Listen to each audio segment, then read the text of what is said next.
Good morning, this is Jen. Morning, Jen.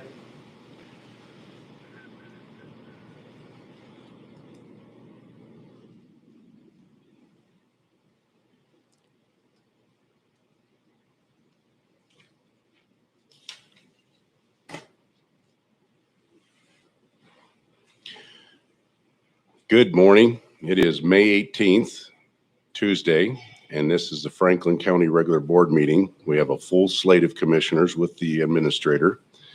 So would you please rise and join me in the Pledge of Allegiance? I call the meeting to order. I pledge allegiance to the flag of the United States of America and to the republic for which it stands, one nation, under God, indivisible, with liberty and justice for all. All right, with that, we have two sets of meeting minutes for approval. Is there any additions, changes, or corrections? Okay, consensus, meeting minutes are approved. Next, we got the certificate of good roads. Keith, I believe you are going to. Yes, thank you, Mr. Chairman. On behalf of Franklin County, I want to recognize the efforts of our county engineer's office, the Office of Public Works. We received at the end of April a certificate of good practice from the County Road Administration Board. That is the statewide entity that works with our engineers across the state, and in particular here in Franklin County. This is essentially the good housekeeping seal of approval on the practices of the Public Works and Engineering Office, and we wanted to recognize Craig and his staff for their work, and so I'd like to present them with a certificate at this time. I'd note that it's also an obligation for the county to receive state road monies, so that's like a big fat check. Congratulations. It takes the entire public works department for this to happen, and they've done outstanding work, and I'm very proud of them. Well, thank you guys for doing outstanding work so that we can get those matching funds, and appreciate the hard work you guys are doing. Okay, next we have the commissioner administrator updates. If the administrator would start. Yes, thank you. A lot going on. As you recall, we formed a redistricting commission a couple weeks ago. That process is coming together. I've received the nominations from all but I think two organizations. I don't think I've heard back yet from the Tri-Cities Hispanic Chamber or the Cattlemen Association, but everybody else has responded. You got mine?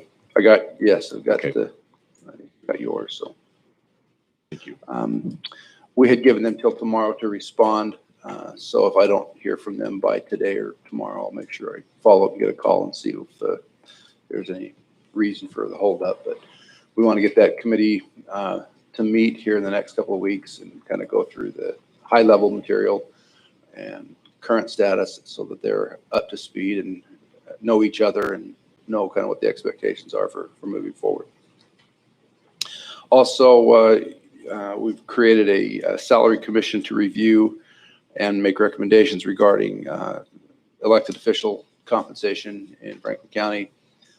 We're still in the process of formulating that group. There's quite a process to get the right people with the experience and background that is necessary, but we're in the process of doing that. We should have that completed here in the next few weeks as well. Spending a lot of time on the American Rescue Plan Act and what that means for Franklin County. Just completed the application of the U.S. Treasury yesterday. Received confirmation that they have received it, are reviewing it. We should have our first batch of money perhaps as early as the end of this week. And so we're talking to a number of organizations about possible uses of that funds. Nothing has been committed, of course, until this board makes decisions. Working with the auditor's office to establish a budget for that, a programming budget so that it works within the confines of our accounting and budgeting system. But we want to make sure that this board brings or has a discussion and a decision about how we're going to use those funds. We've got a little bit of time in the sense that from the perspective of the horizon to spend that money, but at the same time, we recognize that there are some very critical needs in the community right now that we want to address. So I expect to bring some proposals back for additional businesses receiving grants in Franklin County. And I know we've got some requests for folks that are behind on utility bills. We had considered that in our CARES Act funding last year. We might want to consider that again, but there's a number of different proposals that we'll be bringing for the board's consideration. So Keith, on that note, Certainly. I've been looking at this too, and I noticed that it says capital investments in public facilities to meet pandemic operational needs. So we could probably use that inside the courthouse here. Also, we could ask the city of Pasco, city of Kennewick, and Benton County to join together for mental health. We could use some of this for that mental health facility, correct? I believe so. choose. Yeah, they have not issued final rules on what you can use the money for, but we have preliminary rules on it. So we have a pretty good idea of what is and is not included in the scope of the federal act. But yes, you're absolutely right. And those are some of the ideas that we're considering. And Go ahead. what would you think about putting together an oversight committee of departments? People from departments, and there before maybe the auditor, assessor, treasurer, and administrator to just oversight, because with federal money come strings. Sure. And we've got to make sure that we're in an audit, we'll come out with flying colors. So yeah, that's certainly appropriate. That group that you just described has responsibilities for every dollar that we spend Right. In Franklin County, whether it's federal money or state or local sales tax or property taxes. So I don't know that we need to do anything different, but yes, that we've already created a separate fund for this money in the accounting system. And so that it will be transparent as to what money flows into that and where it's going. Be easy to determine that. But yes, there certainly needs to be oversight of how we use those funds. Kind of leads me into my next project that I spent a little time on, working with the assessor's office and with the HR office. The assessor's office has determined that they do not have adequate space to carry out the mission of the assessor's office. They don't have adequate privacy for meetings with taxpayers, and with the growth expected in Franklin County and their office, probably don't have the right configuration of office space to meet their needs. And so we're working on a proposal to essentially move the HR office over to where the assessor is, and then the assessor's office move over to where HR is, and do some remodeling of that office area in the basement of the courthouse. I've received some diagrams or drawings. John Rosenau and Carly and I have reviewed, and working with Jen Wagner and facilities to move forward with that proposal. We will bring a formal proposal to the board probably next week to consider, but that will provide better alignment of space and utilization of space so that it meets the needs of both departments. It's going to cost probably in the neighborhood of, we're estimating $30,000 to $50,000 for the construction, but we will either use these American Rescue Act funds or contingency funds that we have in the budget to accommodate that remodeling. Other items I will pretty much cover in my administration office business, so I think that's pretty much an update of where I've been spending my time. Commissioner Peck. A few things this week. The Rural Revolving Loan Fund is a federally funded local loan fund for high-risk startup and existing businesses. The goal is to create new jobs and preserve existing jobs. So meetings this week on refining and ensuring compliance. That's through the Benton Franklin Council of Governments. Also, I'm chairing a committee to redraw the bylaws for that organization. The Council of Governments participated in the Port of Pasco meeting, followed up on some airport development issues. Municipal Advisory Committee for COVID response, which is meeting with the local mayors. Council of Governments Executive Committee meeting yesterday to prepare for the board meeting later this week. The WASAC meeting virtual assembly yesterday. interesting note came out of that. Somebody raised the question, why hasn't the governor lifted the emergency declaration? And while it wasn't an answer given with absolute certainty, it sounded like the individual had pretty good basis for the answer, and that was that the funds that are flowing into the state are largely connected to FEMA, and FEMA functions under disaster declarations, and if you lift your declaration of emergency, you risk all those millions of dollars flowing from the federal government into the state. So I haven't had a chance to verify the accuracy of that, but it came from a very good source at the state level with the State Association of Counties. So I suspect that's accurate and probably contributes at least to the governor's not lifting it thus far. Met with constituents from Connell, Pasco, and Mesa on different issues. Did an interview with the Washington Times or the Seattle Times, excuse me, not Washington, Seattle Times. Also one with Tri-City Herald. I already talked about the FEMA. Had a meeting / discussion with the local Franklin County Museum Association on a grant opportunity and historic restoration funds that might be available to them. Shoreline reconveyance, working with the tribes and with TriDec, had 2 conversations on that this week, and we'll be meeting with the tribes here coming up. And then on the comp plan update that we're going to hear more about today, I met with local realtors, a couple of citizens who own land that may be affected, and of course the other usual meetings and conversations. Commissioner Mullen? Okay. Yes, I also sat in on the WASAC meeting. And that was my understanding too, is one of the reasons why the governor hasn't pulled the emergency proclamations, because it would stop the FEMA money that's coming in for the vaccinations. Also, they talked about giving the counties a 5-minute program with TVW to help promote your county, and they're working together, and that's going to be available for all counties throughout the state to try to put together a 5-minute presentation to promote your county.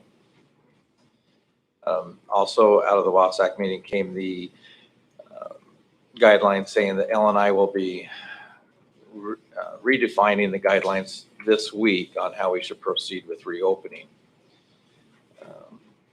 Also worked with Matt Mahoney. I want to say special thanks to him and his staff for putting forth the efforts to get us caught up on some of the building permits. Appreciate that. Thank you. And also met with the cattlemen's, and they're putting together a name for the redistricting. So they should be in contact with you. They're just trying to get that reassured. So, and that's what I have. Okay, I didn't notice you didn't report on the Ben Franklin Transit. Ben Franklin Transit, I did sit in on the board meeting there, and they're still talking about their plans for increasing the size of the hub down on 22nd Street. Yes, and what bothered me out of the whole Ben Franklin Transit meeting was the fact that we've lost one of our council members and a new person has been appointed. And it's troubling to me that they were removed because they were looking for accountability and effectiveness as far as the funds. I was really upset with the fact that they now, with all these, they're flush with money. They want to add a whole bunch of new employees, and they want to further, they said, administer the services to the community that their goals. But we all know, and we can see the buses run around Tri-Cities, and I've never seen more than 3 people in a bus. It's very troubling, and especially when they've got all this money and we're, I don't know if you caught that at the very end, but the chairman wants us to go on a retreat.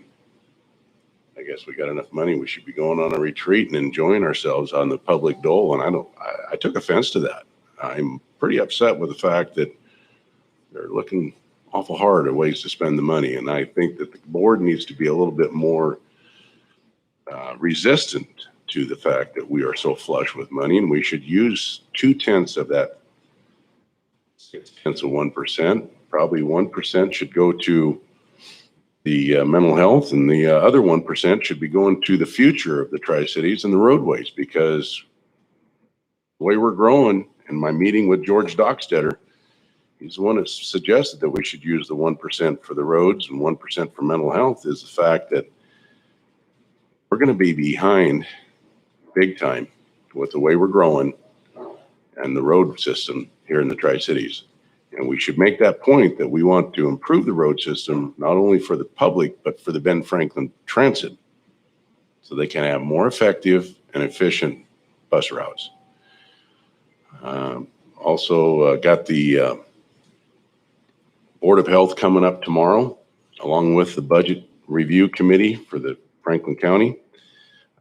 Big weekend this last weekend. Got to go up and rub shoulders with all the counties from the, of course, this is a little bit on the partisan side of it, but we were over there for the Saturday up at Wenatchee for the state committee meeting. It was very interesting what transpired there. But other than that, that's pretty much what I had going on there, with a lot of discussion. Road departments put a tanker out there on my property to help suffice this distribution of this product they're putting down for dust control. They asked if they could do that, and I said absolutely. So other than that, it's just busier than all get out there on the farm. It's farming time. So with that, we'll move on to the next. Mr. Chairman, a couple of questions, if I may, about some of these meetings. The assembly meeting you were referring to up in Wenatchee was the State Republican Party? Yes, it was. Okay. On the transit, you said that one of the people from the transit board was removed because they were pushing for accountability. Who was that transit board member? That was Bill McKay. He's a Kennewick City Councilman, I Yes, think. he is. Did they say who's replacing him? He was there. Do you remember the fellow's name? I don't. He's been replaced already. The new member was on the board. Of Okay. course, we're virtual again, so we're still virtual here. You don't see faces. I don't have the name, but.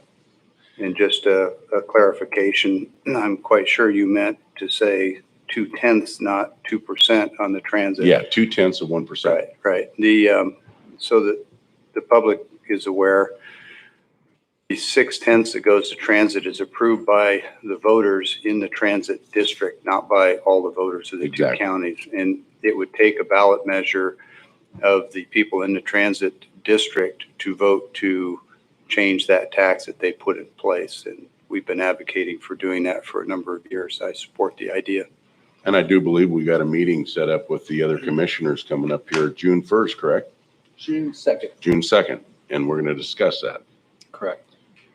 at the HAPO Center. Yep. All righty. With that, we'll move down to the comprehensive plan update. Nicole.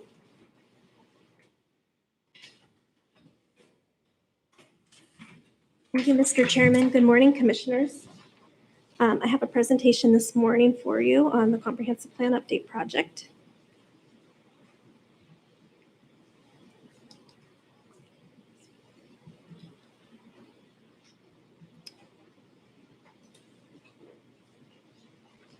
Okay.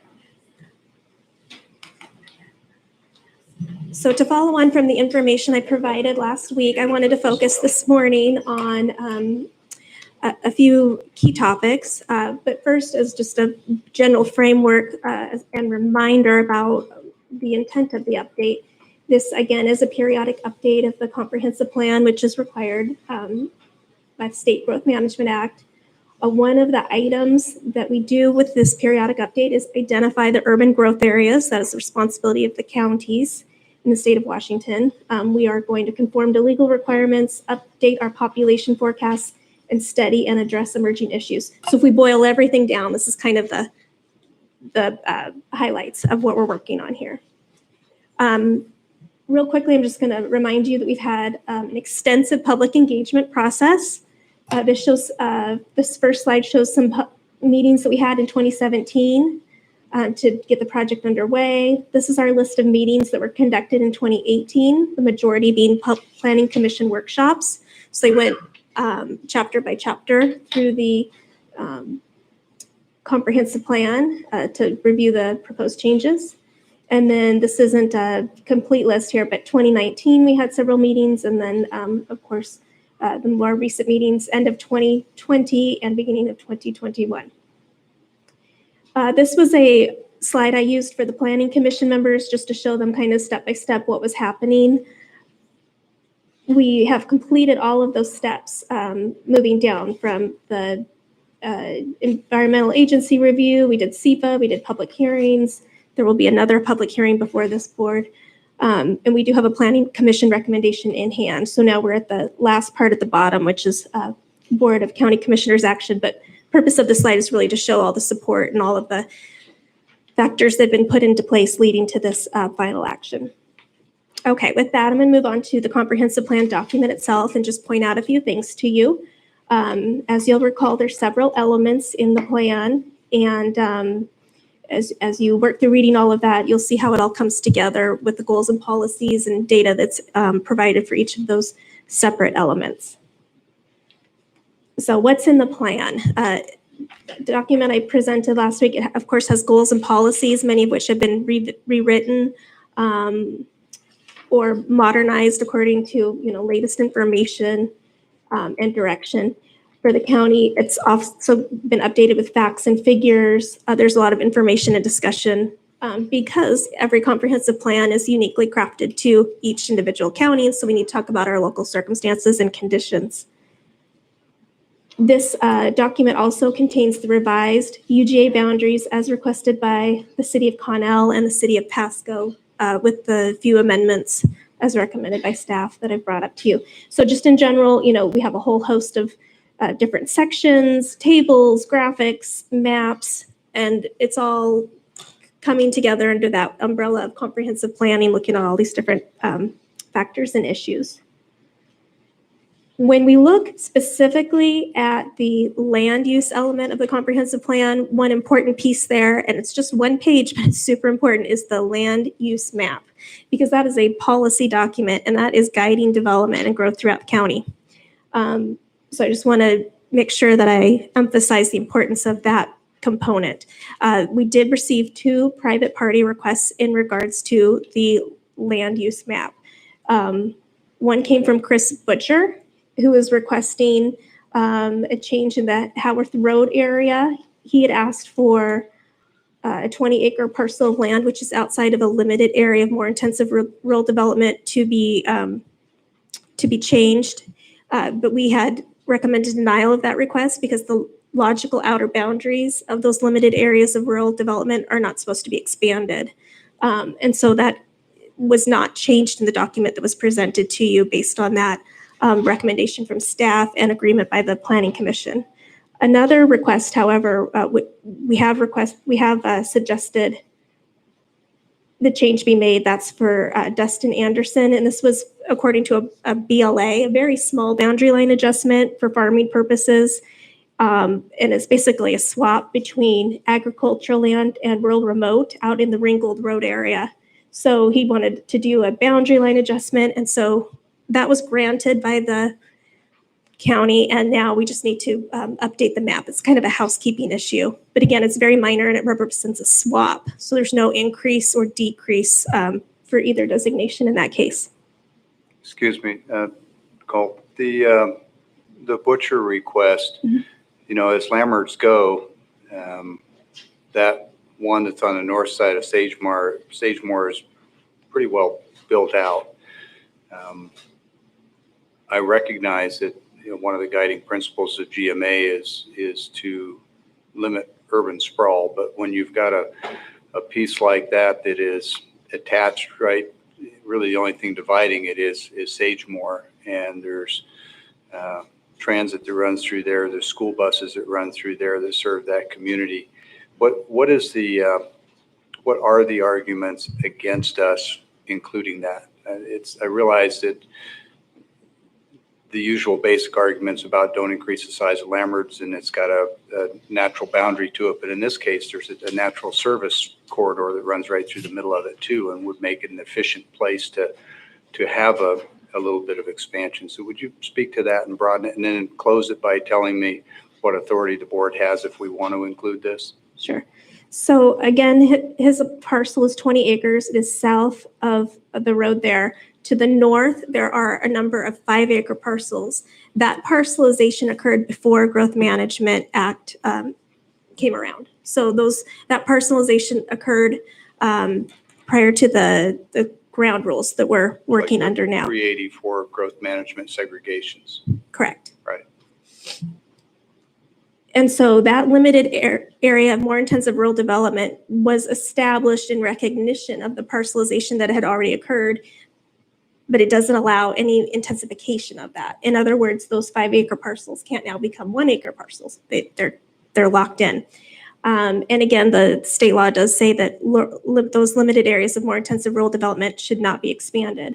A problem we see with this is that if we do that piece, well, then the other ones are going to want to go as well. And Sure. you'll end up with, quickly, you can multiply out all of those parcels if it were allowed. And So what are the parcels immediately west of it on the south side of Sagemore?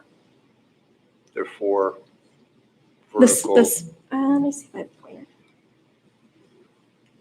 The ones over here? On the south side of Sagemore, there's 4 vertical parcels there. Look to be 20s also. Yes, those are also 20s. Are they pre-GMA segs also? That I don't know, but we would allow these larger parcels that are over 100 acres in size. Those could be segregated down to 20 as they are, because the zoning out there is AP 20, and so you can do an exempt segregation down to 20-acre pieces out there. Sure. So 20 acres is really as small as we're going to want to see out where we have that AP 20 zoning. But there's no window in state law then, as far as you know, to for us to expand this Lambert beyond the ones that are already there. That is correct. Okay, thank you.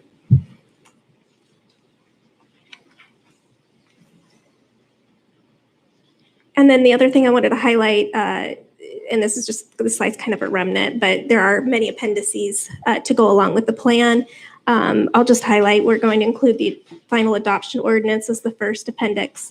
Appendix 2 is the soil types. That was something that we had originally put in the document itself.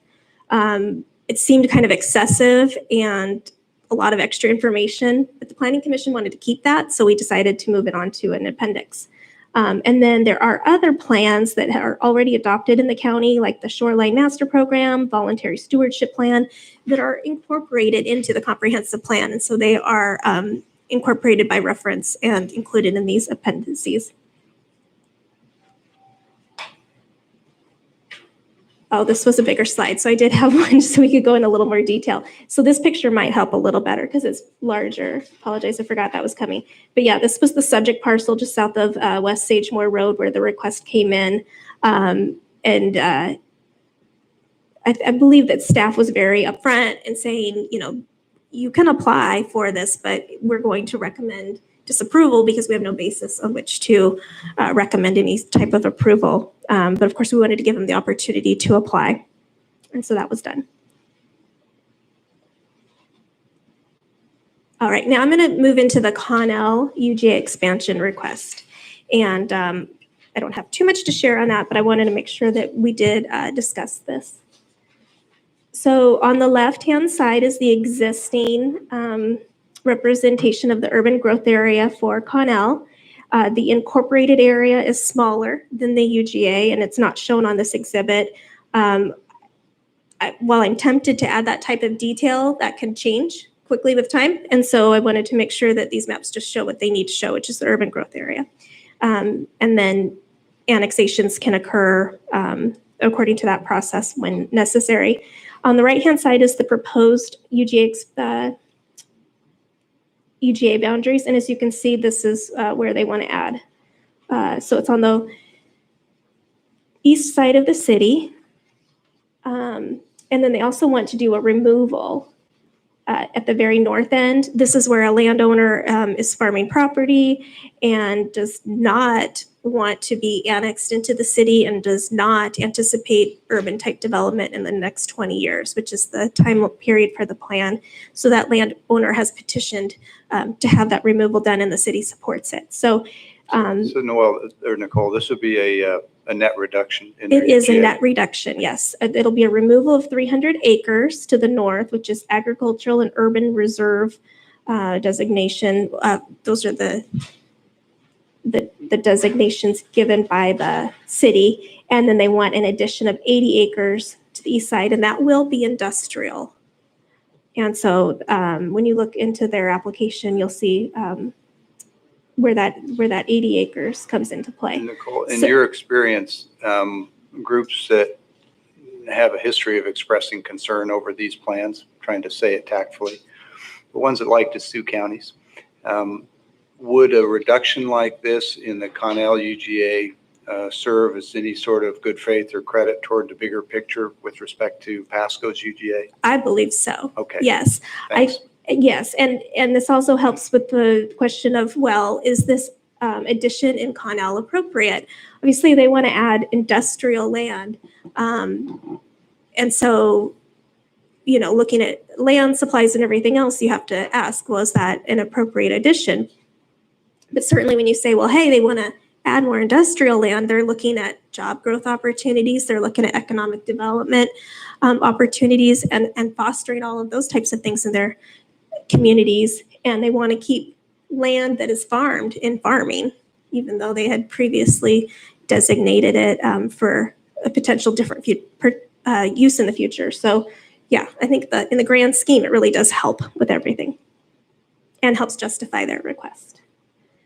Okay, now moving on to the Pasco UGA expansion request. I have a few slides to share on this. This is a depiction of the current city limits. I believe this is the latest and greatest with their annexations that are taking place. So this shaded in area is the city limits. And this way too, you can see those areas that are accepted from city limits currently, but within the urban growth area. And so this hard line on the outside, this is the limits of the current urban growth area. The last time this UGA was changed was 2008. So there have been no changes in all of these years, despite a lot of growth that's been happening. And when I add on another layer on the map, I can show you what the different county designations are surrounding that urban growth area boundary line. Now, what I want to emphasize is that with urban growth area lands, in this county, we allow the cities to designate the land use, the underlying land use, it's the basis for zoning and other land use decisions within their UGAs. That's distinctive and different from some other counties in the state. But Benton and Franklin counties have the cities designate lands within their UGAs in their own comprehensive plans.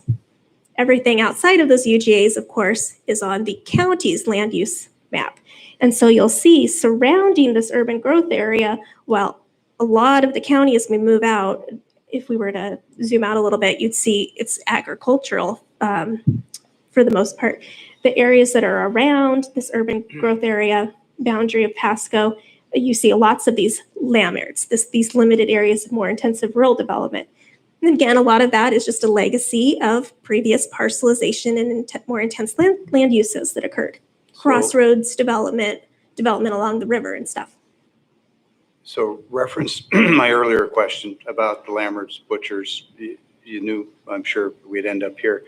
A lot of these are results of pre-GMA segregations, correct, but not necessarily all of them, like the East Foster Wells area. Is that a pre-GMA segregation?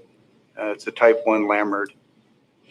I don't know off the top of my head, but all of these are described in that land use element about the origin, the types of uses, and a description of the logical outer boundary that's been established. Right. So the question I'm leading to now, and that was helpful. These other, I don't know if they're technically Lammerts or not, but rural areas of limited development, we'll just call them, like East Foster Wells area. How do they come about when we have strict restrictions on expanding the Lammert on Sagemore? You were saying that you're not aware of anything in state law that would allow that application by Butcher, I think it was, up on Sagemore Road, because that's an established landmark, pre-GMA segregations, and all that makes perfect sense. It fits with what I understand as well. Mm-hmm. But I'm just wondering about how some of these other ones in the more southern part of the county have evolved, and whether or not there's a mechanism there for that applicant to look at. So the answer is no, they have not been expanded. And in some cases, as I move forward here, you'll see that in some cases they will be taken up by an UGA expansion. Okay, I'll wait. Thanks. And the other thing to point out too is there are different types of landmarks. So this East Foster Wells Road area landmark is a type 1. It's called rural remote. These different types have different categories and significance. Right. We have type 1 landmarks and type 3 landmarks in Franklin County. We don't have any type 2s. Okay. So we can delve into that later. Yeah. By the way, we worked really hard with the legislature this year to get some relaxation on landmarks, and it didn't happen, but. That is right. That is right. We probably would have, I would have a slightly different presentation had Had that passed. state law passed. So again, these landmarks are sometimes abutting or very near this urban growth area boundary. A couple that I'll point out, there's this whole North Pasco industrial area, Clark's Addition areas here, Deseret, and then the Byers Road and Iris Lane area. Those are right up against the UGA. So previously, the city of Pasco came to Franklin County and said, we want to add 4,855 acres to our urban growth area. And this was several years ago. What we did is we took their application and we scheduled the public hearing. We went to a public hearing and there was a lot of comments. And a lot of the comments came from the state level. DOT and Commerce were certainly a part of that. It was quickly pointed out that a lot more work needed to be done to build their case for their request and show evidence of the need of this much land. It was a large ask. So they kind of went back to the drawing board, so to speak. And they went and they hired some consultants and they did a lot of work. In 2020, the city submitted a revised request to expand their UGA. And at that point, it was an expansion of 3,448 acres. And there's a lot to tell about this process, but in short, they went back, they did the land capacity analysis. This land capacity analysis looked at what they already have in terms of inventory for development. So that included land within incorporated areas, but also their existing UGAs, including those smaller pocket areas that we sometimes call donut holes, to see, well, what is the capability for development over the next 20 years. Now, that's a process that has to be undertaken very carefully because we can't predict the future. And there are landowners who don't want to sell their land. They want to continue doing what they want to do. And we need to account for all of that. So they did a land capacity analysis that took all these different factors into consideration. It's not an exact process, right? It's all based on modeling, based on assumptions. They documented their assumptions and they came out with a analysis that said, okay, this is where we fall short in the next 20 years based on our needs. That's the other part of it. You have to look at your needs for your population, which is not just houses. That's schools, commerce, industrial. You need jobs for people. You need places for people to recreate. So you need the parks, everything else that a community is built around. So this land capacity analysis took a large look at all of these different factors and built in some wiggle room, I would call it, for market factors and things like people not wanting to sell. But as we know, as land use values rise and economic pressure comes onto properties, eventually things may change. So, we're kind of taking all of these things into account. So Nicole, on this here, on that initial 2018, they did an ESA on that 4855, correct? I'm sorry. EIS. They did not do an EIS on this did not? proposal. No. Okay, because my question was, could we reincorporate that land if, I'll answer that. Yeah, in Okay. just a moment. That's a good question.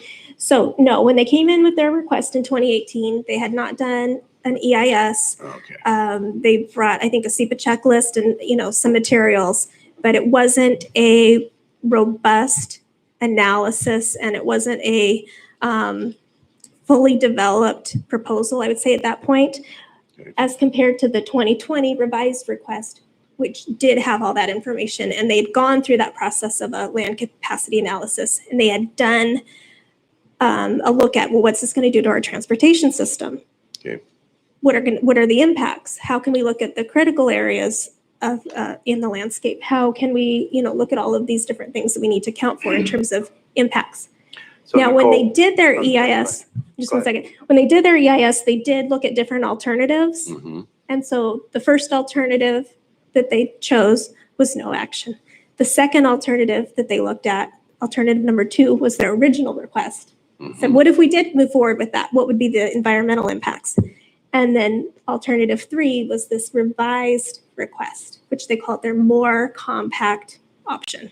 Okay, so between citizen comments and online comments and everything else, there's a fair amount of confusion about what lands were actually covered by the SEPA process.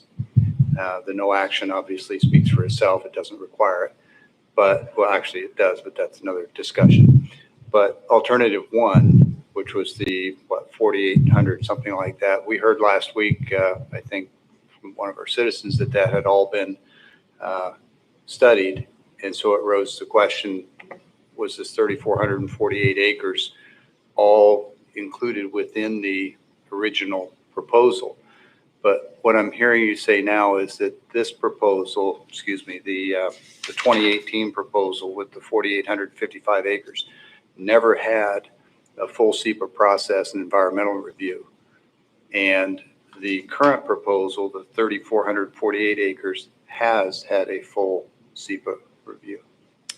Yeah, thank you for the opportunity to clarify. I see that is confusing. We're hearing a lot of different versions. And Yeah, so in 2018 with the original proposal, there had not been an EIS done. The EIS that was provided in the package with their application in 2020 did have an EIS, and they looked at these different alternatives. okay, Forgive the interruption, but this is sort of the crux of it. Right. In that application that had the SEPA documents and the EIS, what acreage did that EIS cover? Was it the original proposal from 2018? Was it the current proposal, or did it cover all of them, both of them? It examined all of the options. In terms of whether it gave a full environmental analysis to make sure that the impacts were covered, the impacts are covered in their EIS analysis for alternative 3, which is their preferred alternative. But not for alternative 2. For alternative 2, it revealed that there would be, impacts that would need a different set of mitigation options than what they concluded with their EIS. So in the SEPA process, you can have a full review, and whether it yields the need for mitigation or other problems is just part of the process. The real question is, was the full acreage considered and reviewed and analyzed under the SEPA process? And sounds like it was, but it also sounds like it's kind of moot at this point because the city has stepped away from that alternative. They have stepped away. And then to dovetail a little bit upon that, they have one of the problems with their 2018 request was they didn't provide a water system and sewer plan to go along with it. If you're going to put land into the urban growth area, you need to provide services. That's what we tell the cities. This new alternative, their request as it came into the county, their revised request, because they did withdraw the previous one, for 3,448 acres is accompanied with a capital facilities plan. We do not have a capital facilities plan for the stuff that wasn't included in the end game. Right? Alternative 2, there was no capital facilities plan for that. So that's the other key part. Provision of services is an underlying requirement for expanding this urban growth area. And we're good to go if we do this 3,448 acres in terms of what the city's provided. They provided a capital facilities plan for it. They have not provided a capital facilities plan for everything that ended up being left behind. Well, the alternative two clearly has issues. In our previous discussions, because alternative three, it appears, added some land that wasn't in two and vice versa. That's why it made it so important to have a clear understanding of whether or not all the acreage in alternative three was studied, because we have been told that the study was done on alternative two, and it just wasn't clear whether that included all of alternative three or whether a separate study was done on three, because additional land was added into three versus two, if I recall. And it was those pieces in particular that I was concerned may not have been covered by a SEPA done on alternative two. Yeah, and I'm certain that as much as we've worked to try to lay this out very carefully, it could be confusing because things happened over a long period of time. It's different areas of land. Folks may not have gone to all the meetings. If you only go to some of the meetings, you only know some of the story. So there's a lot to this. Well, you know as well as I do, probably better, that if there's anything that opens the door for someone to challenge a plan like this, it's that you've got acreage in your proposed UGA that was not subject to the EIS process or the SEPA process. Correct. So, I mean, that's just a huge red flag. That's why I'm putting so much time into finding out that all that acreage was in fact covered. So thank you. Yeah, and I'll point out, I think, like 3 quick things here too. So as I mentioned, this UGA expansion request, if approved, will be encompassing some of these land-yard areas. So they will go away. There's no purpose for them anymore once they're in a UGA. They'll be subject to the city's planning process. Do you think that gives us good faith with potential opponents as well? Oh, absolutely. I mean, that's one of the factors that we brought to the Planning Commission. We said, this is already limited area of more intensive rural development. This is one of the first places you should go when you want to expand an urban growth area, is these areas that have, already been subdivided or have these uses out there. So I think that's great. I think that's a big benefit. For example, I'll point out this industrial area that they want to take up. They went within those areas that's already designated industrial in the county. So it's not a net gain of industrial area. It's transferring jurisdiction essentially. So I think that's huge. Over here, originally they had talked about taking up this rural shoreline development area, and they decided not to pursue that. So they trimmed back in that area. See this little blip here and that change? That's the area where originally they had a line that had purposefully gone around one of our agricultural areas. As you can see out there, it's a little dim, so it's a little hard to see. They accidentally, when they came back again, went straight across. So they included some of the land that's meant to be Excluded. kept as, reserve area. So that's where the county now is saying, we should actually take that out. And then over here is the area where they actually did, make sure I get this right, change up and add in more than what they had previously. There's one other thing there, Nicole, on the map that says to be removed on the 18, and then that's not on the 20. It's in that corner there. It says right there. Yep, they were going to take out that area, and then they Why? decided we'll keep it. What was I don't know. We'd have to look back at their record. Yeah. Okay, so their proposal again is going from an incorporated area as it currently exists, which is depicted here in the shaded area, and the current UGA, which, this is what we had from 2008, to this broader area to expand into as they incorporate more lands, extend their services and so forth. So all of these changes are based on the county planning, countywide planning policies that have been adopted by this board. They had to use those rules or kind of context around their analysis, as well as everything in the Growth Management Act. So I just want to say that we analyzed them according to those policies, sort of criteria, but also they considered that, I believe, in their process. We looked at factors such as the airport overlay that's already in place. We looked at critical areas, the land capacity and population growth, and also capital facilities planning. All of those things are kind of the building blocks behind this proposal. This has all been considered. This is what the resulting county designations will look like. It just shows you that we still have landlords out there, but some of them have gone away if you go back and compare. So again, this is no mystery, but just to review, we have a staff recommendation and the Planning Commission has agreed with it as their recommendation. So we should change this little area up here, exclude 9 acres that are in agricultural resource lands. Those should not be included in the UGA. And also we want to exclude approximately 32 acres, which they wanted to expand into, but when you went and looked at the city's proposed land use map, they had called that area Airport Reserve. And the reason is because there's already an overlay there. So a pre-existing overlay to the zoning, which prevents certain development. If you're going to call that Airport Reserve and it's not really available for urban development, we feel it should just be left in the county. So take it out of that urban growth area and do not include it as a potential area to expand into or to annex. So those are the two modifications that we want to see with that.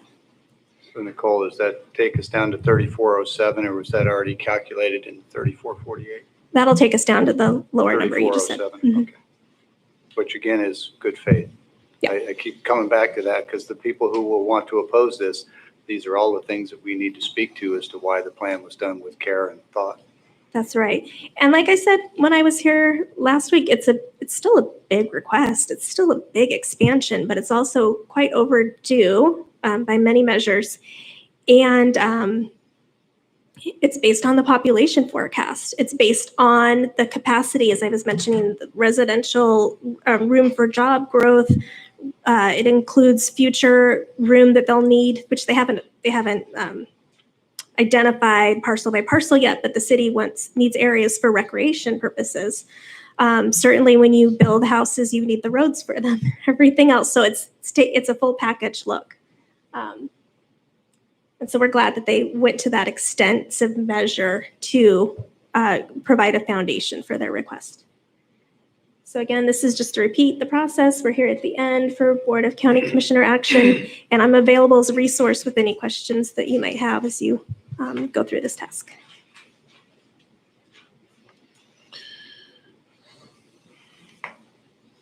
Thank you very much. So Thank you. I'll just make a quick note that it's been a while since this has been done, so our need is greater than typical. Our growth is record high, so our need is greater than typical.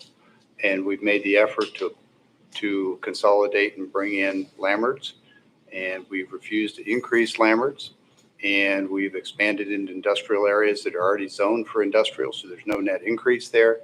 All of those things cumulatively will help us in defending what is a pretty reasonable request, despite the fact that it's 3,400 acres. If we didn't have those other things incorporated, if people hadn't exercised care in applying the rules of the process the way you obviously have, I think we'd be pretty ripe for a challenge. But as I see it, it looks well done, comprehensive, and defensible. So thank you.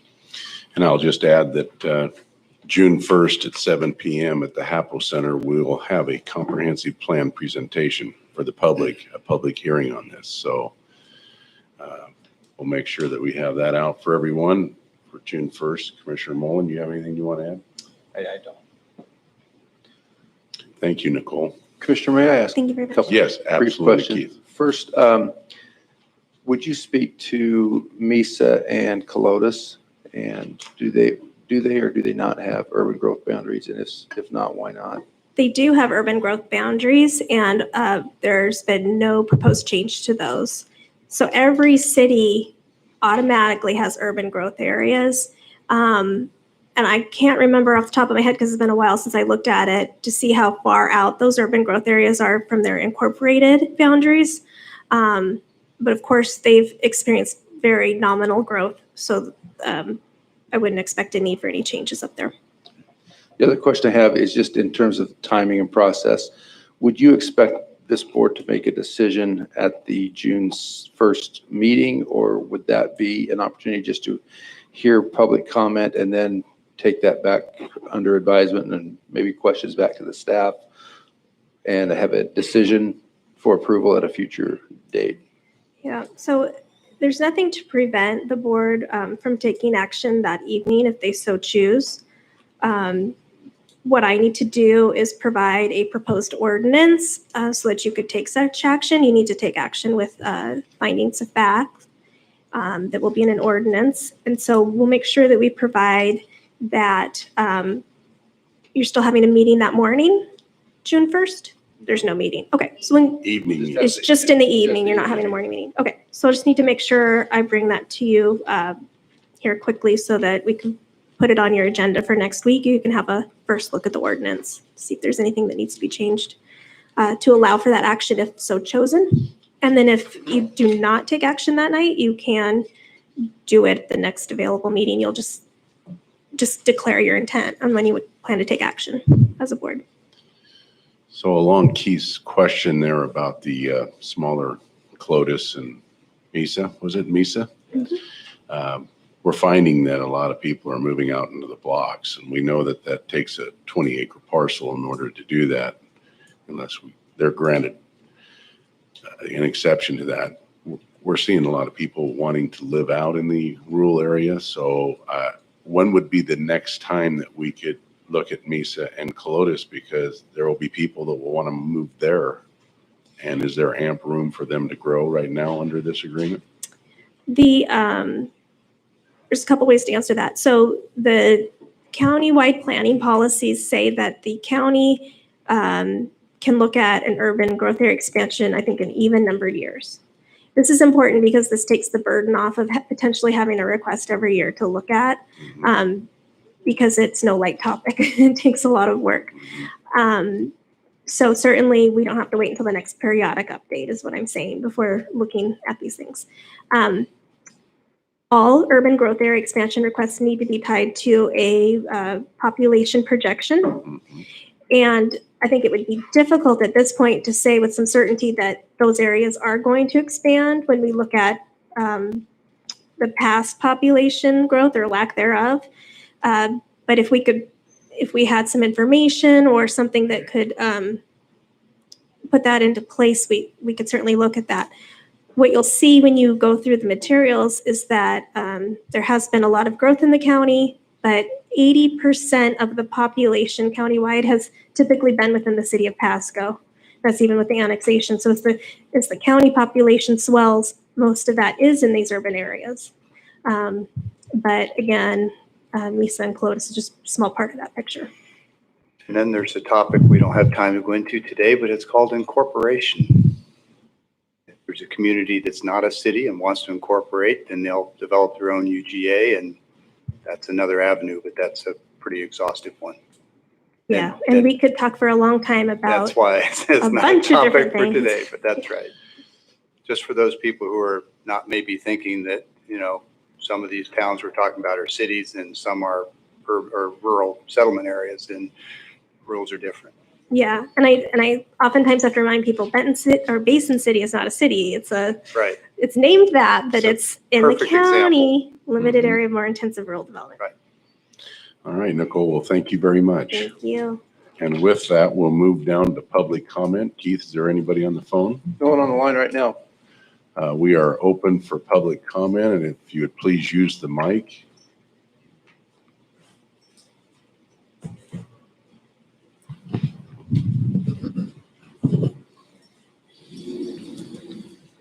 Good morning, Commissioners. Morning. I don't know if this is appropriate, but could I ask a couple questions about this presentation you just had? Is that appropriate? I think so. question that I had about this area that the county is proposing to take out of the 32 acre in the expansion area. Wondered what the advantage of is taking that out. It appeared, I mean, the thought that I had is if it's left in, it would be opportunity for designated open space, parks or something of that nature. Not sure. So that would be one question. The second is, if you were to vote on this on June 1st, does that vote make it immediately inside the UGA? And if it is, can someone immediately petition to annex on, say, the following day? And if that is the case, what happens if it's appealed? What's that process look like?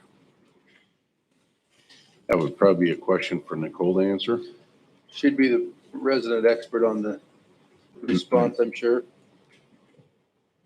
And that would really be a question best given to a person who's familiar with the law, particularly the case law with the Growth Management Hearings Board. I know that there have been instances where cities have turned around and done an annexation after a UG expansion was approved. And then upon appeal, circumstances changed. So we could look into that, those what if scenarios with maybe a legal consultation and looking at case law under the Growth Management Hearings Board. Would June 1st be the appropriate time for these questions at that public hearing? Yeah, potentially. I mean, if we can get those types of questions ahead of time, then we can ask, the prosecuting attorney or other folks to look at it. I think That would be the best way to get those questions to you. anyone can email me. It's Nicole, N for Nicole Stickney, STICKNEY @ahbl.com. So that's Alpha Hilo Bravo Lima, ahbl.com. Thank you. That I would think be, there was a hotel in there. Hotel. I always forget hotel. Alpha Hotel. What did I say? Haida. AHBL. I said Alpha Haida, Hotel, which is Bravo, like- Lima. Yeah, Alpha You Hotel got a few Bravo pilots in the Lima. room. We just speak this language. No, Steve will help I you. should know this. I think I said Haida, which is like the Latin. well, thank you for giving your email for those questions. Hopefully we'll Absolutely. get some in there. Yep. Thank you. Thanks. Any other comments? I live down, I used to ride my horse along where they had the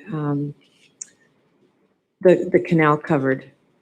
And I don't know, it's just up north of Argent, runs down behind Chiawana, and it goes through housing developments. It's a great opportunity for linear parks where people can walk and still feel like they're in nature right in the middle of their own city. So I would suggest looking at that because that makes our city more attractive, more peaceful. It keeps some conservation in mind.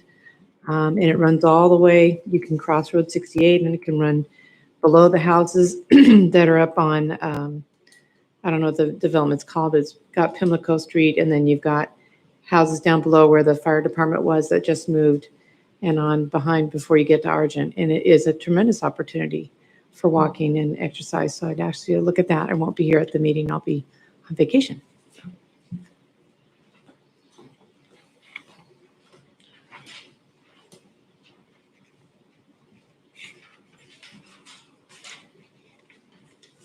I've got a lot of questions. Actually, there was the original proposal for 5,000 plus acres that Dave McDowell did. And they did not want to take in Clark Edition because the older people in Pasco didn't want to deal with the mess. And so we're going to have that in the county, but they want to take the others in like Deseret. And those people don't want to be annexed. So we've got a major problem coming up on Road 68. When some of that property gets developed out there, the city's already screwed it up to where it can only be 3 lanes. Then it dropped it from the 5,000 acres to approximately, I think, 3,800 or 3,900 acres. It included 160 acres of Fred Oberding's, included some, I think, of the Mullen family stuff out there along the river that they dropped. And people, we took out 320 acres of Columbia Waters Farms, which is Roundy Family Farms. And that was all done sitting at the meetings at the school, I think it was at Chiawana. Dave Zabel was there with Dave McDonald was still there at the time. And they said, if we're going to include these lands, you guys have to go give up air leases with the airport. So that was done. And then they get withdrawn. And now they're stuck with leases with the airport for airspace. So I know you're going to hear about that at your June 1st meeting. But one of the questions I've got is about mineral rights. I know that the Port of Pasco paid $500 an acre to pay off Gary Mon Saddle Mountain Minerals so that there wouldn't be any lawsuits when they develop the new industrial park north that there's being annexed in. And he's already gone around and he's won a couple lawsuits going and getting developers for removing sand and gravel off property. So I'd like to know if we're taxing the mineral rights. I mean, if he's getting $500 an acre, most of this stuff coming in the UGA is he's got the mineral rights because it's old railroad ground. And he bought the sand and gravel rights to that. So I'd like to know if we're getting tax money for it. I mean, he got $150,000 from the Port of Pasco for 300 acres. And he's got a lot of ground out there. And if he's going to hold our citizens up for highway robbery, when he's not going to go develop a sand and gravel pit because nobody in this room is going to allow it, we should be getting some money out of it. Thank you.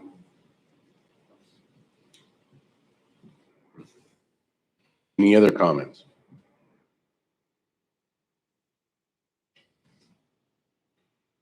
So just to ask a little bit again, so the UGA, once voted on, it does become, once voted on, it becomes UGA unless it is appealed and the appeal would overturn that. Is my understanding correct on that? I'm getting a nod from Keith. Yes. Does that become? There's a variety of people that can challenge it. Benton County may or may not be a great illustration with their industrial addition south of the interstate. Nicole? Yeah, that's correct. That was several years ago when Benton County expanded, I think, into the Christensen property. That was appealed and subsequently overturned. So there's a 60-day appeal period. So we'll all kind of be on pins and needles for that period of time to see what might occur. 60-day appeal period. Correct.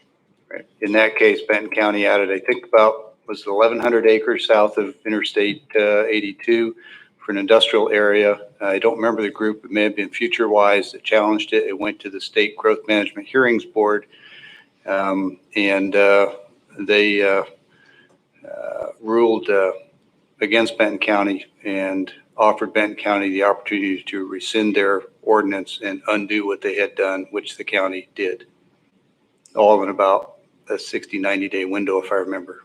So the vote becomes binding, but it has the potential of being overturned. Yes, once the county passes an ordinance, that is the legislative action. Yeah, but it is subject to a 60-day appeal period. And there is a website that you can go to for the Growth Management Hearings Board. If you Google that, you'll find that, and you can look at previous cases on a county-by-county basis. And you can certainly look at, I would suggest looking at Benton County if you're interested to see what the history has been over there in terms of appeals over the years. There's been many, and there have been many areas that were expanded by the county commissioners that were then brought back. West Richland is another example. They had expanded quite significantly out to what they thought was going to be an I-82 interchange. I believe that was 747 acres, and that was later removed upon a later legislative action to undo their original decision. Yeah, and this is exactly why I said earlier that the things that are in our favor is that we've not expanded these in a long time. Our growth is record growth and has been for years.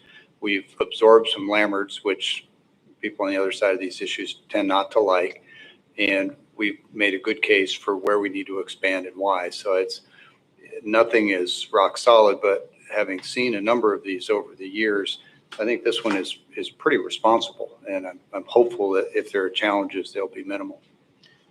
Right. Hopeful, that's not probably a very useful word in these sectors, but. And we will need to carefully craft the adopting ordinance, which is the basis for the decision, to help lock everything in. Right. As much as we can. June 1st, Nicole, public hearing. before you leave the microphone, I have one question. In the event that it goes to the Growth Management Hearings Board and they make a decision, either party could then appeal to Superior Court if they're not satisfied with the Growth Management Hearings Board decision? Yes, I believe so. You're testing my memory a little bit, but I believe Yeah. that is the case. And the members of the hearings board are appointed by the governor. That is correct. So it'll be, in this case, it would be the Eastern Washington Growth Management Hearings Board. There are different Right. boards set up for different regions of the state. And also an appeal period sometimes can be quite drawn out. We've seen that. There is a strong preference for mediation and getting the parties to work together. That's always their preference, I believe, in these cases. If the parties can come together.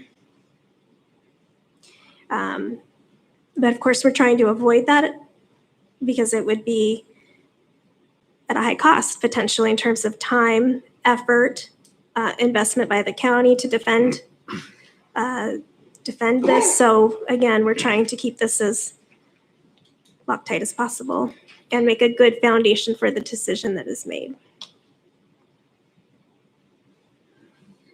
Okay, thank you. Thank you. One more pitch for the linear park. It can go across Road 100 all the way to the exchange under the freeway. It would mirror what's on the other side of the freeway, and then it can go all the way to almost Road 36, where they can connect to the trails that go around the soccer fields. And it's really important to have those kinds of activities available for people in the community. And so again, it would mirror what's already on the other side of the freeway and what we see in Richland and Kennewick. So please consider that. Thank you. Anybody on the phone, Keith? Sir. So before we close out, the meeting between Benton County Commissioners and Franklin County Commissioners coming up on the 3rd for the public that's listening. It's very important that you're there to have your say with that because it's going to impact our mental health and our mentally ill people in our communities that we need to start addressing in the best interest of public safety. Second, to follow up with Michelle here, the linear parks that she's speaking of is actually the city of Pasco would have control over those linear parks and creating those linear parks. And I believe the last time I checked, the city is looking at, once they covered up those waterways and canals that they purchased, to create linear parks and feed into the existing system that already is there. Thank you. Any other comment?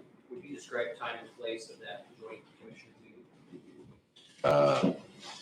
That, June 2nd, 9 o'clock, Capitol Center. June 2nd. Yeah. June 2nd. We'll still have the mics and everything set up in the Hapo Center, and we're going to utilize that on June 2nd, the day after the public hearing in our commissioner meeting. Okay, with that, I think we'll move on down to office business vouchers. I move for approval of fund expenditures in the total amount of $1,006,885.06 as presented, and note that it has been reviewed and signed by 2 representatives of the auditor's office and the county administrator. Second. We have a motion and a second. All in favor, say aye.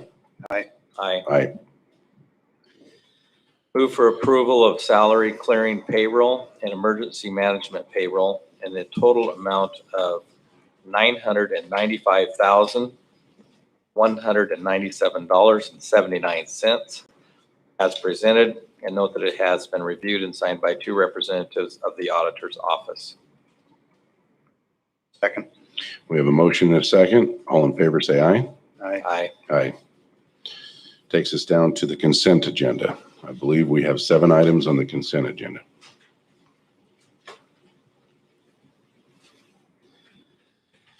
Move for approval of consent agendas, items number 1 through 7 with discussion. Second. We have a motion and a second on the 7 items of the consent agenda with discussion. Please go ahead, Commissioner Mullen. Just on item number 1, I didn't know, is it normal that we only get 1 response for a bid? I see that it was put out for, multiple responses, and over 100 people were notified of it, but I just wondered if it was normal that we only got 1 response back on the bid. I think we have Mr. Mahoney from the Public Works coming up to tell us. It's not typical, but in Franklin County, for this type, sometimes we get 2, sometimes we get 1. It really comes down to the availability of the providers of the actual material, and then of course the ability to apply it. So what we do when we get 1 is we compare that to, we try to provide that to the board previous years, the cost from previous years, and then also comparing that to what we believe is a pretty consistent, inflationary number if necessary, to make sure that we're still getting a good deal. But yes, we send these out to we don't pick and choose, like say, we're only going to send it to 3 just because our policy says a minimum of 3. We send it to everybody on our vendor list and our contractors list that do this type of work. And so we're still very checking it, but this is a reputable company. We certainly have this board has awarded this contract to them, I think, many times in the past. So I guess my question is, are they the only company that provides this type of service in this area? No, they're not. I mean, they say they're in Colorado, but they have a local presence. I think there's some in Yakima, Moses Lake. So it really just depends on, I think, timing and who, who's available to do the work when we need the work done. So we just have to do our due diligence, make sure that we're not getting gouged on the price, and that's what we do. If we felt we were, then we wouldn't even bring it to the board. We'd probably go out to bid again. So, all right. So Thank you. With that, Matt, we've done business with them before. Correct. And I remember a couple of years ago, I was asking the same questions. Yeah. But do you think that the other companies maybe shy away from giving us a bid because we have been doing business with them, or is there a tendency for them not to be? No. If I could yeah, get up. speak carefully. One of the other major firms that has taken this contract before in the past had a transition in its corporate ownership, and that kind of fell when we were out. And I think it may have, I'll qualify that, may have slipped through the cracks with them, and hence why but we typically see 2 competitive bids at least, sometimes 3. But I think that's what happened this year. But, they didn't gouge us, so everything checked out. So I think we'll be fine. Okay. Thank you. Thank you. So we have a motion and a second for the approval of the consent agenda, items 1 through 7. All in favor, say aye. Aye. Aye. Aye. Okay, with that, Keith, we're down to administration office business. Yes, thank you, Mr. Chairman. The first item of business is just a It's mostly informational. Next week, I'll have a letter for you to approve and sign. The Federal Aviation Administration has sent out a notice requesting comments from a number of different stakeholders in the region regarding the Scout Clean Energy wind farm project in the Horse Heaven Hills. They have determined that at least some of those structures in that project would exceed their aviation obstruction standards that could have an impact on our airport. So I have been working with Benton County and just got a copy of their response this morning that their board is considering, as well as talking with the folks at the port regarding the impact to the Pasco airport that the FAA could have to modify some of those obstruction standards for our airport if this wind farm project is approved because of the height of some of those towers. So like I said, it's mostly informational. I just want to make sure that there's still consensus of the board to oppose in general the project as it has been described, and specifically express our concern about the impact to the Pasco airport and flights coming in and out of Pasco. Any questions about that topic? No. All right, then the other one, Mr. Dockstetter and I think a few others have requested that we build a email distribution list so that we can more readily convey agendas and public information to the public so they don't have to come to the website to find it.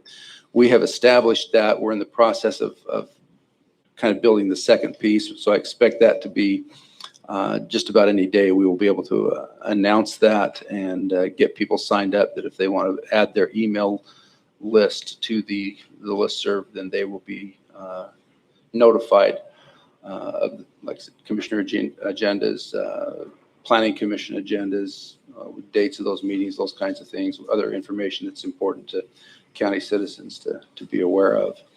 I would just note that it will not be interactive in the sense that this will not be the forum for us to take comments or questions from the public. So it will only be kind of one-sided in that we will be pushing information out.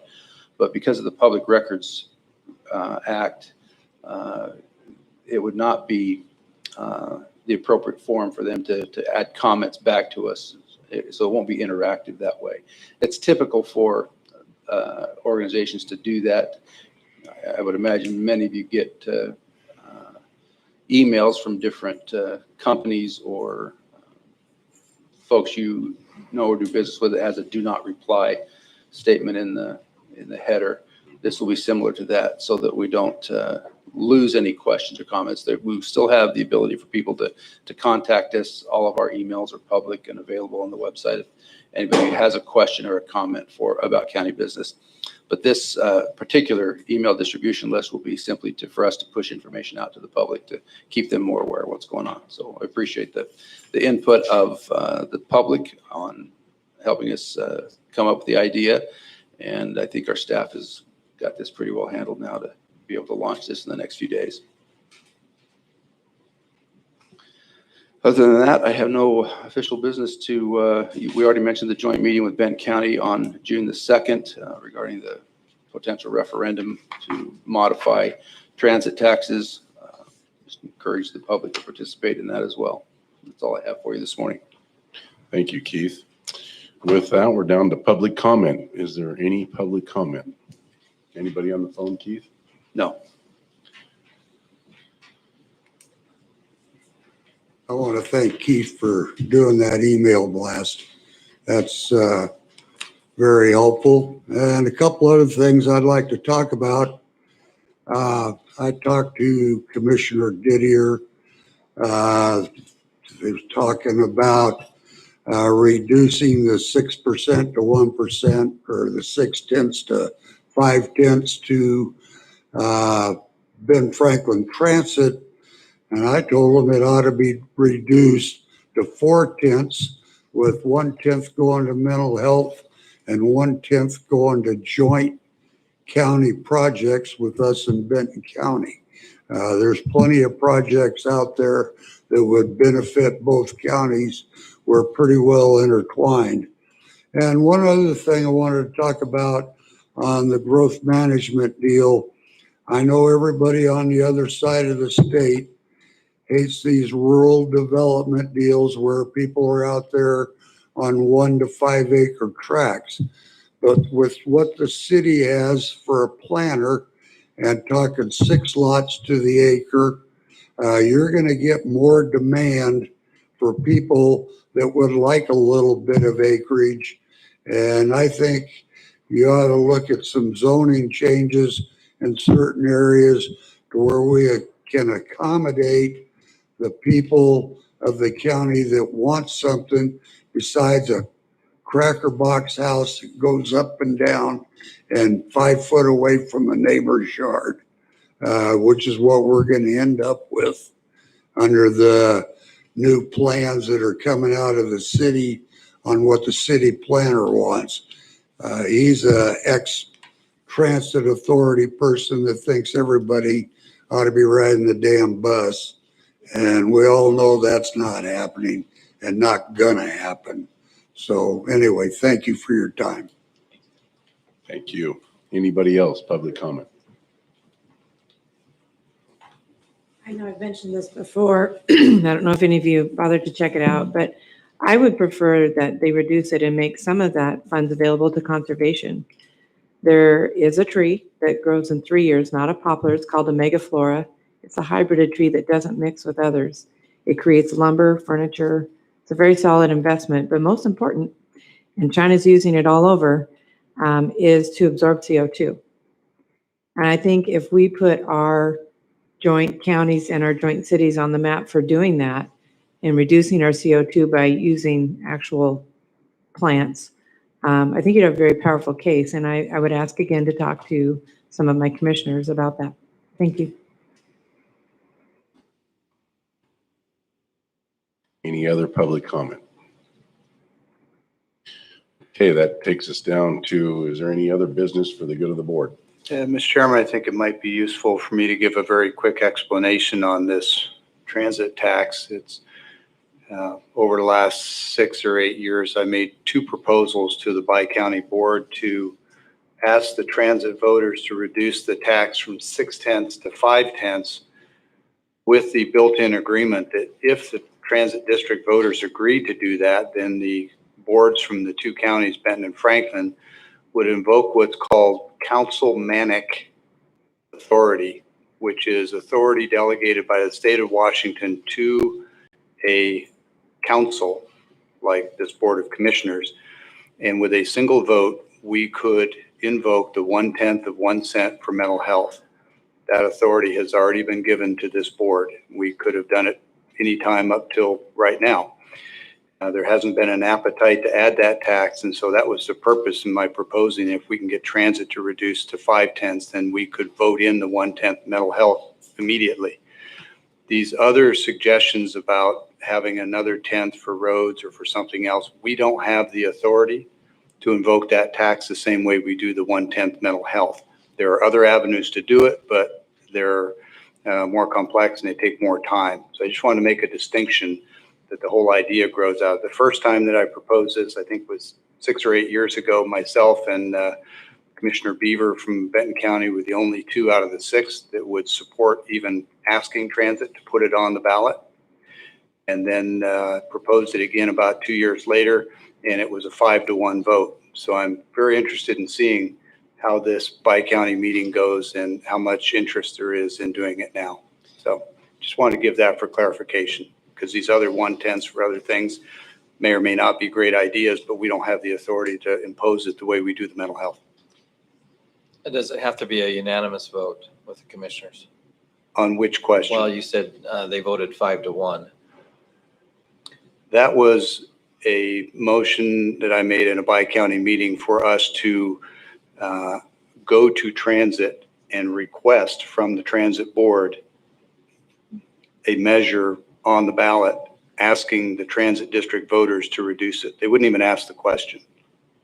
So first thing that would have to happen is a majority of each county at our upcoming meeting would have to say, yes, let's go to the transit board and ask them to do that. If both counties agree, then it would go to the transit board and the transit board would have to agree to do that. And if those two things happen, then the measure goes on the ballot. The voters in the transit service area are the only ones that vote on it. And if a majority of them say, and I would have to check to see if it's a majority or a super majority, I don't recall, but they would have to approve putting it on the ballot. And I don't see much likelihood that they would agree, those voters would agree to simply reduce it from 6/10 to 5/10. But I do think that if we tied it to a commitment from the two boards to immediately invoke the 1/10 mental health, that there's a fair chance that it would pass. I would agree, because there's definitely a lot of need for mental health and a lot of support behind that. Yeah, and I have advocated for spending those dollars for treatment, not for facilities. You can spend a lot of money on brick and mortar. We've got lots of state licensed private sector mental health providers, and I think we should be buying those services rather than building facilities. There was announced just a little while ago, I've been tracking it this morning, but there is a announcement of a $3.5 million crisis stabilization grant. So it's $3.5 million available right now. It's just opened up for people to apply for grants to build mental health crisis stabilization facilities, kind of like the one that's been promoted or advocated for in Kennewick. So I would look to the state for those large multi-million-dollar packages for infrastructure, and I would look to the 1/10 mental health for services. But that's just my opinion. That would be a state fund that we're $3.5 million is state money, not feds. Yeah, it's titled New Behavioral Health Facilities Grant Application is now open. And this came out about an hour ago. Hey, Keith, one last thing I'd like to mention is the fact that I've had a lot of complaints, and I brought this up in our private meeting, but I want the other commissioners to hear it, of residents that are complaining about excessive amount of trailers and people moving into residences. And it was talked about a code enforcement officer. Currently, the code enforcement officer is the sheriff, correct? Well, not exactly. The sheriff does have some legal authority to enforce, criminal matters, but we do have in our planning and building department a code enforcement officer that's obligated to deal with those things that are not criminal in nature. Do we have a code enforcement officer Sure. currently? Oh, Yeah. we do. Yeah. So I would like to see if we could get him to look into these situations and make Sure. his presence known and letting the people know. We do send notices and notify those property owners if they're in violation of a county ordinance. Okay. And that can go through a legal process of us taking some mediation on the property if necessary and send them a bill for it. It's rare that we have to do that, but I'm understanding the concern about squatters and Numerous areas now out there in the blocks. So if we could look into that and possibly get him started on enforcing the code of our county. Is there any other business for the good of the board? I've had comments, people applying for jobs at Franklin County saying that the application process has to be printed out and then scanned back in.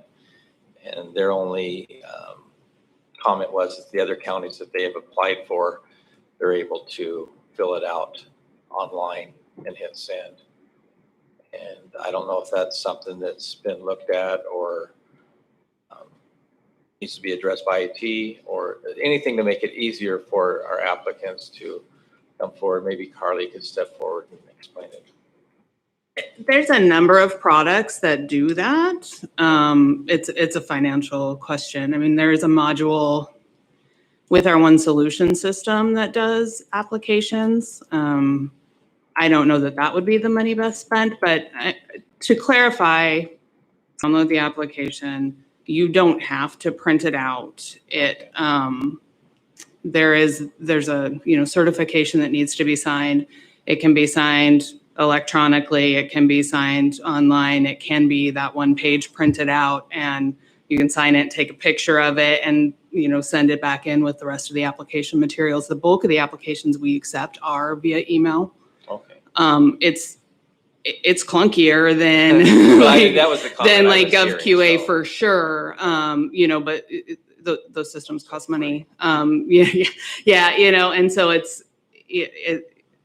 All right, I just want to Yeah. make sure we were aware of it. and we work to make it as easy as possible. Like I said, if somebody sends in their application and it's not signed, well, we need that signature. Our suggestion is that they, take that one page and snap a picture and, email us that picture.